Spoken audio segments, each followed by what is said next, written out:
Let's bring in Karoline Leavitt, White House press secretary. Karoline, first off, on this case, if the friction indeed exists between the FBI and locals, is there anything the president could do to try to get the FBI in front, or is that just something out of his jurisdiction?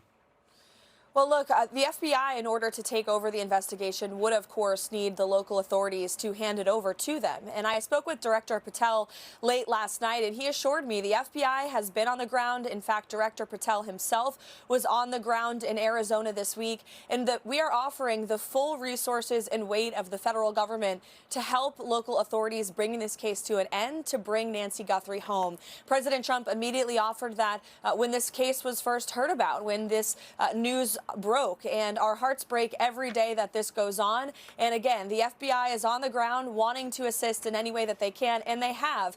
You saw last night, Director Patel and the FBI released additional information and photo evidence. They have also upped the reward for anyone who comes forward with the suspect. And of course, they have the FBI tip line, which they are actively working to work through any credible tips that can lead to a closure in this horrific case. Karoline, I know the president spoke with Savannah Guthrie, I think it was last week, and we were just curious, has he talked to her since, and how is she doing? I know she's heartbroken, obviously, but what was that conversation like?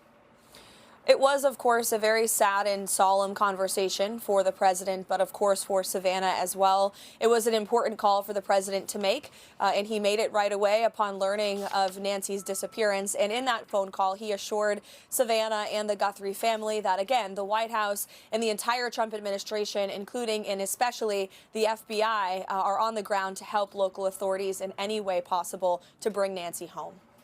So, Karoline, we want to shift a little bit to some of the news that's happening in Washington. It looks like the Democrats, even after the president sent Tom Homan there to lower the temperature, meet with the elected officials there, get a plan to cooperate, they still are willing to shut the government down. That means FEMA, Coast Guard, TSA, all of these others, because ICE has already been funded through the big, beautiful bill. What's the White House reaction to that? That's right. President Trump has been and always will be on the side of the American people. He wants our government to remain open. And unfortunately, it appears that Democrats are barreling our government towards another shutdown for political and partisan reasons.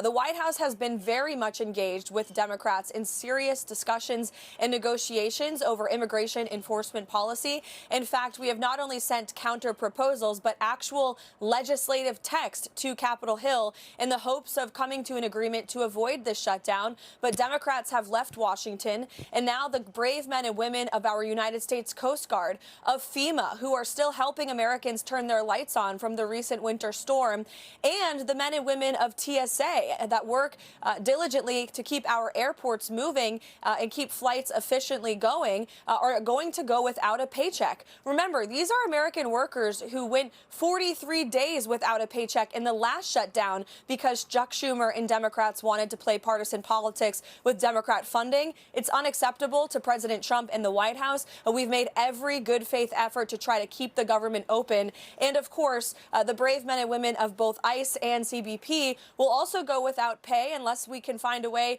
with the One Big Beautiful Bill funding to get them the money they need so we can continue the important work they are doing to remove violent predators from our nation's communities, which is something the American people want to see happen. So Democrats, they were celebrating when Tom Homan announced that he was going to pull down the immigration operations in Minnesota. So what does this mean for immigration enforcement? I know a lot of people have been taken out that are here illegally, but there are thousands more. How many was it, Brian? 13? Yeah, 1,600. 1,600 more that are still there, according to Tom Homan. And Todd Lyons. Sure. Well, Operation Metro Surge in Minnesota has been a resounding success. It has resulted in the detention and deportation of more than 4,000 illegal alien criminals. Let me repeat, 4,000 illegal alien criminals just from Minnesota alone. And while the surge is coming to an end, immigration enforcement in Minnesota absolutely will not. President Trump laid out very common sense demands that he wanted to see to calm the situation in Minnesota and solve the problems that we have seen on the ground there. And he deployed Tom Homan to the state to do it. And Tom Homan has delivered on that mission. Two very important points. Number one, Tom Homan and President Trump have achieved an unprecedented level of cooperation from state and local officials in Minnesota. Nearly every single county has now agreed to notify ICE when they are releasing criminal illegal aliens from their jails. This creates a safer law enforcement environment for everyone, and it requires less manpower to detain these illegal aliens on the ground. And then number two, in his discussions, Mr. Homan was also able to achieve a level of cooperation with local police to arrest left-wing agitators when they are engaged in unlawful behavior, which has led to calmer situation on the ground. You're no longer seeing videos of these agitators engaging in unlawful activity to break up ICE's operations, which, again, are continuing. Nothing will ever stop President Trump and this administration from targeted immigration enforcement focusing on the worst of the worst criminals in American communities, and that includes in Minnesota. So the president got good news when it came to jobs this week or last week, and now today he's going to get his inflation report. The goal is 2%. It was at 2.7, 2.5. What do they tell you? What do the economic experts expect for inside the White House? And what do you think it means overall for the economy?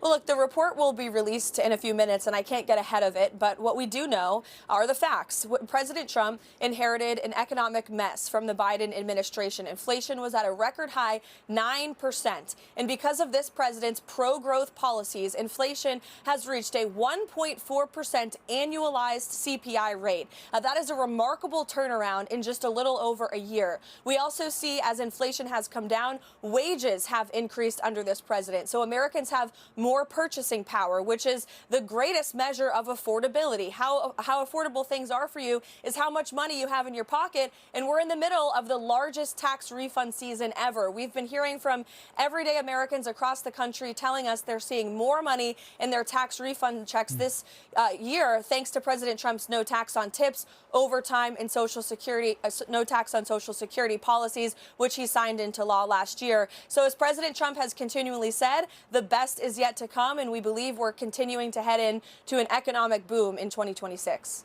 And gas prices down, too. That's right. Yeah. Hey everyone, I'm Emily Campagno. Catch me and my co-hosts Harris Faulkner and Kaylee McEnany on Outnumbered every weekday at 12 p.m. Eastern, or set your DVR. Also, don't forget to subscribe to the Fox News YouTube page for daily highlights.